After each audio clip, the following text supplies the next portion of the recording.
प्यारे बच्चों, कैसे हैं आप सब। उम्मीद करती हूँ आप लोग अच्छे होंगे। तो आज हम लोग पढ़ने वाले हैं क्लास 6 का चैप्टर नंबर 5।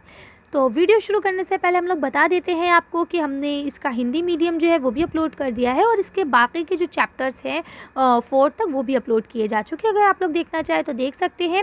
इसी के साथ अब हम वीडियो को शुरू करते हैं। तो शुरू करने से पहले मैं आपको बता दूं कि हम लोग इसमें कैसे पढ़ने वाले हैं। पहले इस चैप्टर को अच्छे से डिस्कस करेंगे, उसके बाद जो इंपॉर्टेंट पॉइंट्स हैं उनको एक्सप्लेन करने के बाद आपके क्वेश्चन आंसर्स पर हम लोग डिस्कशन करेंगे और इसी के साथ मैं आंसर्स आपको लिख के बताऊंगी। अगर आप लोग चाहें तो नोट डाउन भी कर सकते हैं और लर्न भी कर सकते हैं। बल्कि मेरा आपका पर्सनली सजेशन यही रहेगा कि आप लोग इसे लर्न करते चले। जैसे जैसे मैं वीडियो अपलोड करती हूँ आप लोग चैप्टर को अच्छे से समझा करें, बुक्स में टिक लगाया करें, जो इंपॉर्टेंट पॉइंट्स मैं आपको बताती हूँ उसे अंडरलाइन कर लिया करें अपनी बुक्स में और क्वेश्चन आंसर्स को हाथ के हाथ लर्न कर लिया करें।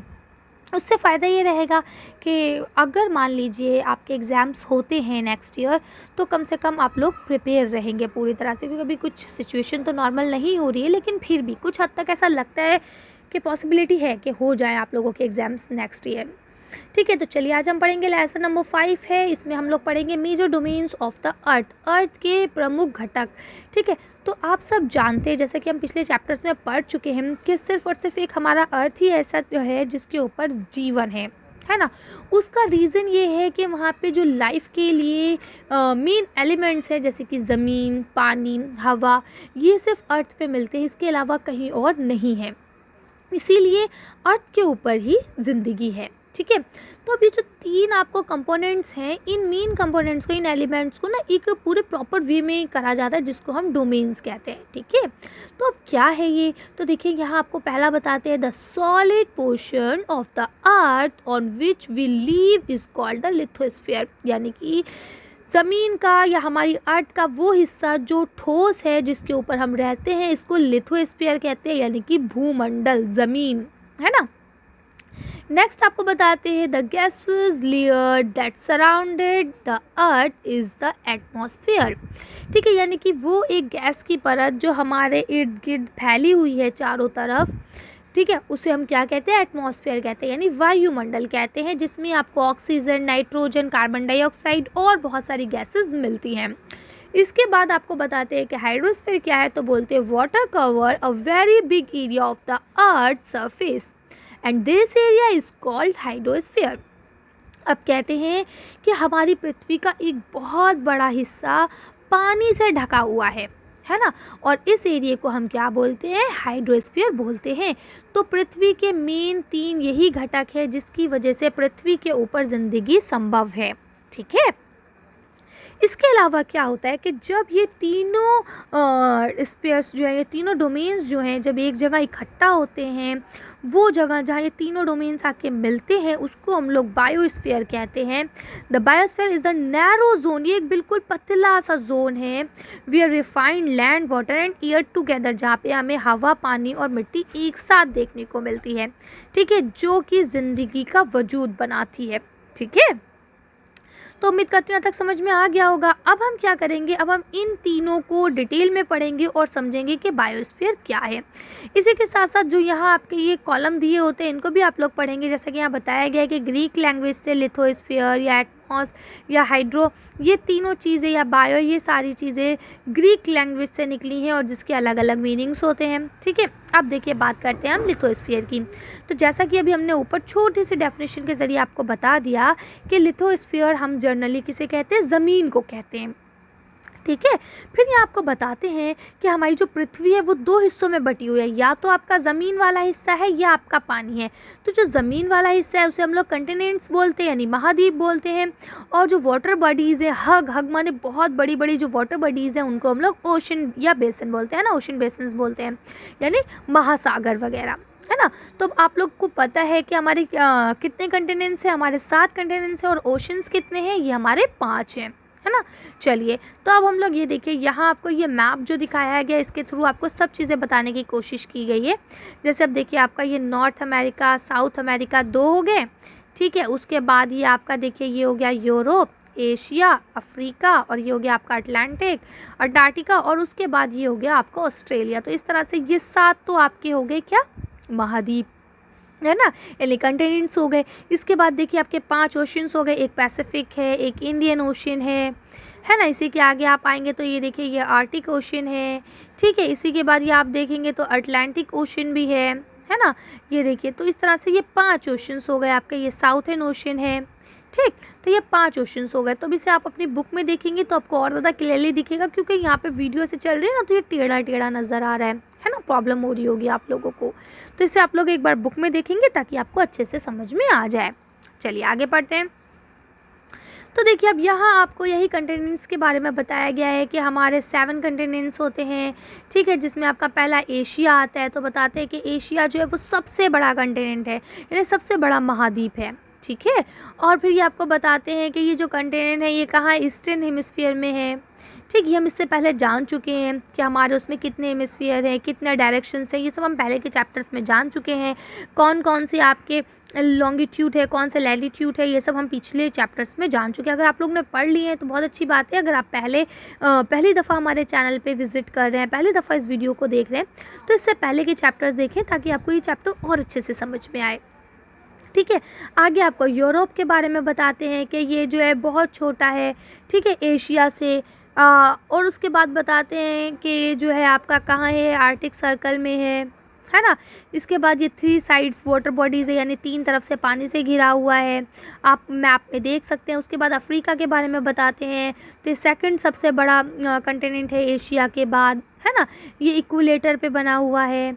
इसके बाद बताते हैं कि इसका जो है ज़्यादातर एरिया आपका अफ्रीका के उस जो है वो नॉर्थन हेमिस्फीयर में है, जैसा कि आप पिक्चर में देख पाएंगे, ठीक है ना।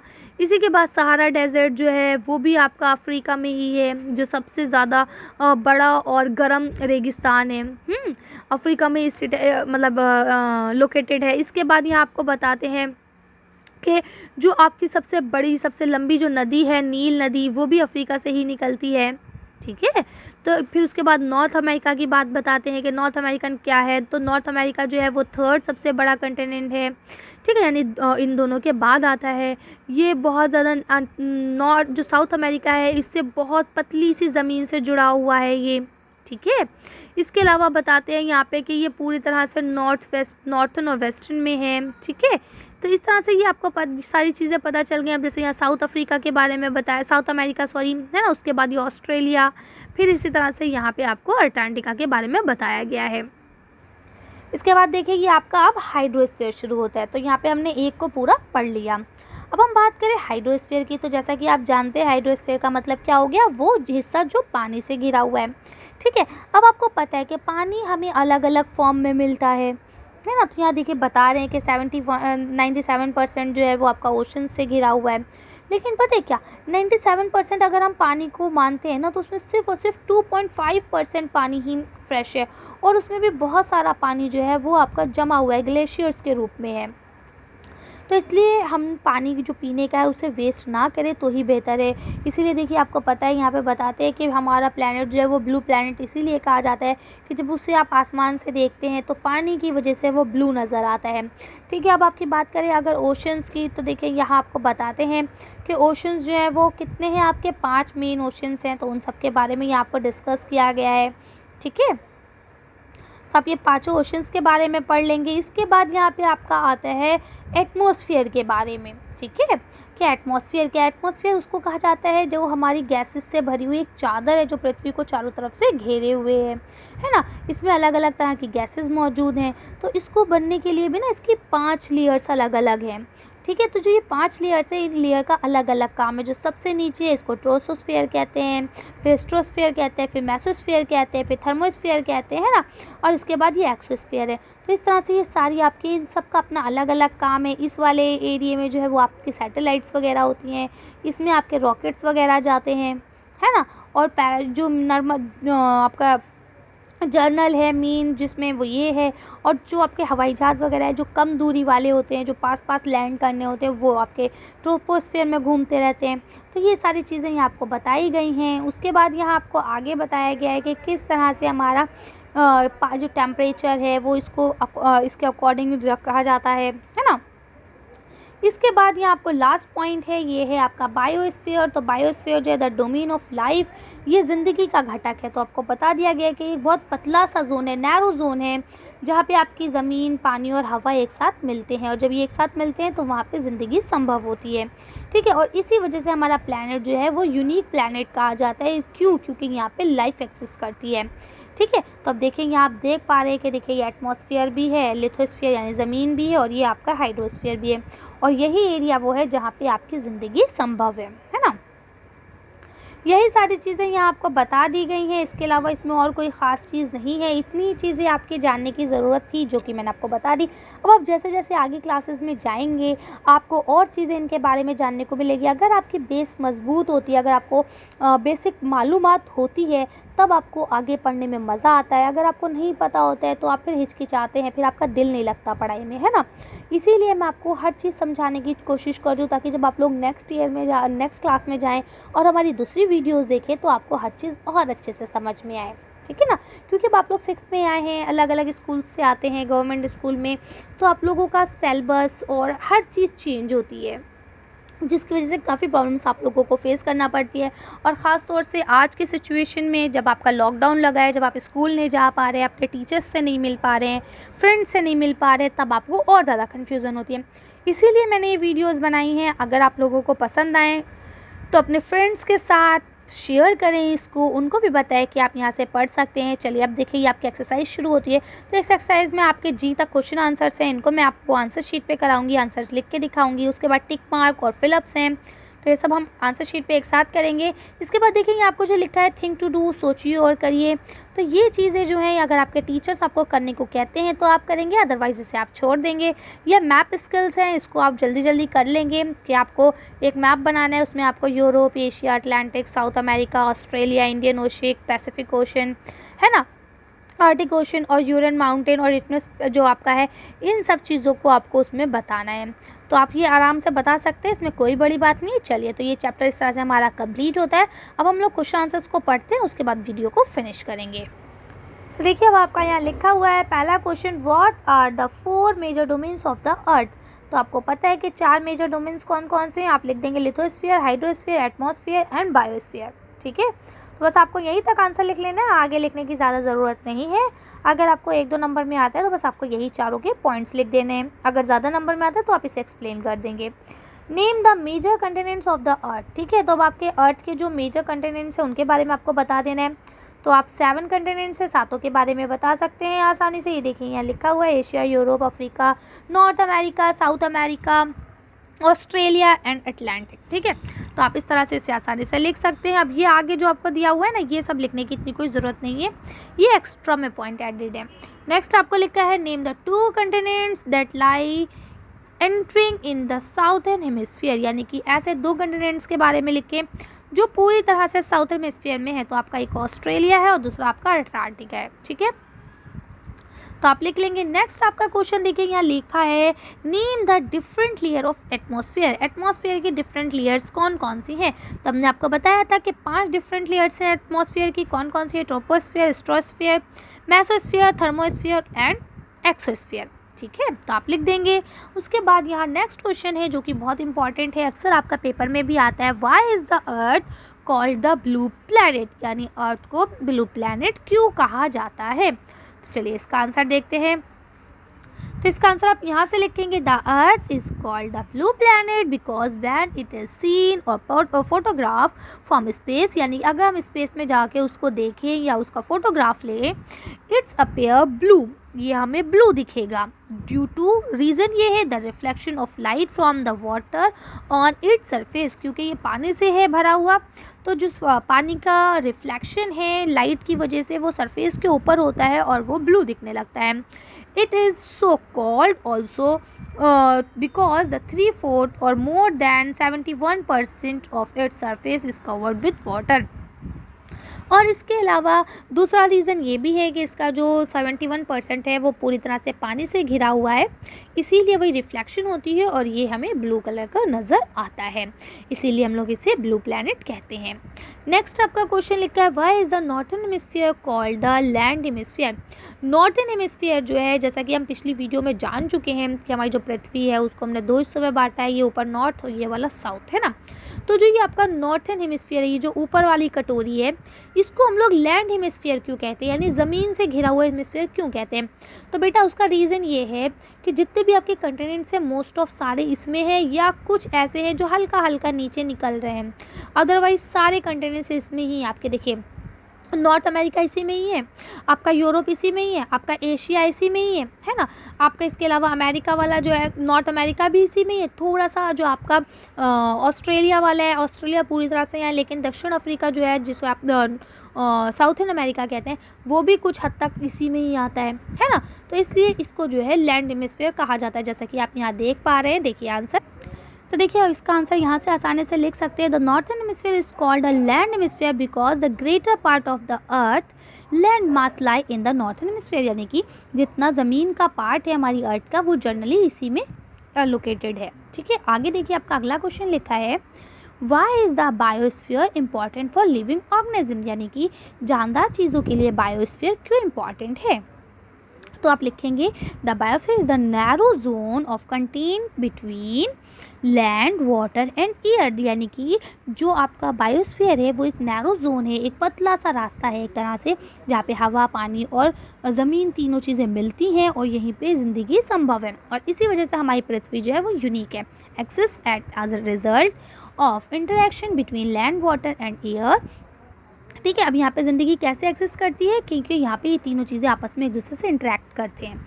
ठीक है, all the living organism are link to each other and to the biosphere for survival. ठीक है, यानी कि जितनी भी जानदार चीज़ें हैं वो सब एक दूसरे से इंटरकनेक्ट होते हैं, एक दूसरे से कहीं ना कहीं इंटरेक्ट होते हैं, है ना। तो जब आपस में लिंक्ड होते हैं, सर्वाइवल करते हैं, तो उसके साथ साथ आपका ये चीज़ें जो है ये इंपॉर्टेंट रखती है। कैसे, अब देखिए मैं आपको समझा देती हूँ जल्दी से। देखिए अब आपका ये ज़मीन है, ठीक है, ज़मीन के अंदर क्या होता है, पोषण तत्व होते हैं। इस पोषण तत्व के ज़रिए पेड़ निकला। ठीक, अब पेड़ को हमने खाया या पेड़ को किसी जानवर ने खाया। ठीक है, अगर हमने खाया तो हम मरे, हम मिट्टी के अंदर गए। ठीक है, चाहे हमें दफनाया जाए, चाहे हमें जलाया जाए, लेकिन उसके बाद हमें जाना मिट्टी में ही होता है। अगर हमने किसी जानवर ने अगर उस पेड़ को खाया, ठीक है, तो उस जानवर को जो नॉन वेजिटेरियन है उन्होंने खाया, फिर जब वो मरे तो वो भी मिट्टी के अंदर गए। ठीक है, तो अब पेड़ का पोषण इंसानों में और जानवरों में गया, और अगर इंसान जानवर में गया तो जानवर से फिर इंसान में आया, है ना। और फिर जब हम मरते हैं तो हमारे अंदर जो पोषण तत्व हैं वो सब जाके मिट्टी में मिल जाते हैं। चाहे जानवर डायरेक्ट मरे, चाहे इंसान उन्हें खा के मरे, जैसे भी मरे, तो इनके अंदर क्या होता है, आपका जो भी पोषण तत्व है जो डेड बॉडी में होता है वो सब ज़मीन के जाके मिल जाते हैं। जब ज़मीन के अंदर जाते हैं तो ज़मीन का जो पोषण तत्व है वो बढ़ जाता है ना, उसके अंदर का जो न्यूट्रिशन है वो बढ़ जाता है। फिर वो कहाँ जाता है, पेड़ में जाता है। फिर पेड़ को कौन खाते हैं, इंसान, जानवर खाते हैं। उसके बाद वो फिर मरते हैं। तो इस तरह से ये आपका लिविंग जो है ये चलता रहता है। इसका मतलब ये कि जो भी जानदार चीज़ें हैं वो एक दूसरे से इंटरैक्ट करती हैं, एक दूसरे पर डिपेंड होती हैं। ठीक है, तो इस तरह से आप लिख सकते हैं। सारे क्वेश्चन आंसर्स कंप्लीट हो गए हैं, सारे आंसर्स मैंने आपको दिखा दिए। अगर कोई कन्फ्यूजन है तो आप लोग कमेंट्स करके पूछ सकते हैं। चलिए आगे बढ़ते हैं। अब देखिए यहाँ आपका नेक्स्ट क्वेश्चन जो है ये आपका टिक मार्क है। तो बोलते हैं the mountain range that separate Europe from Asia is. ठीक है, तो अब वो कौन सा माउंटेन रेंज है जो यूरोप को एशिया से अलग करता है। तो देखिए यहाँ आपके आंसर्स दिए गए हैं, तो इसमें यूरल्स है। ठीक है, तो आप इसका आंसर यहाँ से लिख लेंगे, ये वाला आपका आंसर हो जाएगा। ठीक है, नेक्स्ट है the continent of the northern America linked to southern America by. तो अब नॉर्थ अमेरिका जो है वो साउथ अमेरिका से किसके द्वारा मिलता है, तो आप लिख लेंगे इटमोस के द्वारा। ठीक है, ये रहा। नेक्स्ट आपका क्वेश्चन है the major continent of the atmosphere by percent is. तो सबसे ज़्यादा जो है वो क्या है, आपका नाइट्रोजन। तो आप नाइट्रोजन लिख लेंगे। ये देखें यहाँ आपके सारे आंसर्स दिए गए हैं। ठीक है, तो आप नाइट्रोजन लिख लेंगे। नेक्स्ट आपका जो क्वेश्चन है वो बोलते हैं the domain of the earth consist of solid rock is. यानी वो डोमेन जो सॉलिड है, रॉक्स यानी बड़े बड़े पत्थरों से बना है, उसे हम क्या कहते हैं, तो उसे हम लिथोस्फीयर कहते हैं, है ना। एटमॉस्फेयर गैस का होता है, हाइड्रोस्फीयर पानी का होता है। अगला इन्होंने बोला which is the largest continent, तो सबसे बड़ा कंटिनेंट कौन सा है, तो आपको पता है एशिया, तो आप इसको क्लिक कर देंगे, टिक कर देंगे। उसके बाद यहाँ आपके देखिए फिलअप्स शुरू होते हैं, तो देखिए यहाँ आपको पहले 2 फिलअप्स दिए गए हैं। तो पहले लिखा है the deepest point of the earth is in the Pacific ocean, तो कौन सा है, मरीना है आपका, है ना, तो वो आपका आ जाएगा। चलिए मैं आपको भी आंसर दिखा दूंगी। आगे यहाँ लिखा the dash ocean is the name after a country, तो क्या आ जाएगा इसका आंसर कि वो कौन सा ओशन है जिसका नाम किसी कंट्री के ऊपर है, तो आपको पता है हिंद महासागर है वो, है ना, इंडियन ओशन। कि अब आपके यहाँ सारे मैंने आपको आंसर्स के साथ दिखा दिए। देखिए यहाँ मरीना आ जाएगा, मरीना ट्रेंच, उसके बाद इंडियन ओशन हो जाएगा, फिर नेक्स्ट में ये आपका बायोस्फीयर आ जाएगा, ठीक है। उसके बाद ये आपका क्या आ जाएगा, यूरेशिया, और उसके बाद आपका आ जाएगा यहाँ पे क्या नाम है इसका, एवरेस्ट, है ना। तो इस तरह से आप इसे कर लेंगे। आज की वीडियो को हम यही खत्म करते हैं। आज की वीडियो में बस इतना ही। अगर आपको मेरी वीडियो पसंद आई हो तो प्लीज़ इसे लाइक और शेयर करें। अगर अभी तक आपने मेरे चैनल को सब्सक्राइब नहीं किया तो प्लीज़ मेरे चैनल को सब्सक्राइब करें। Thank you for watching.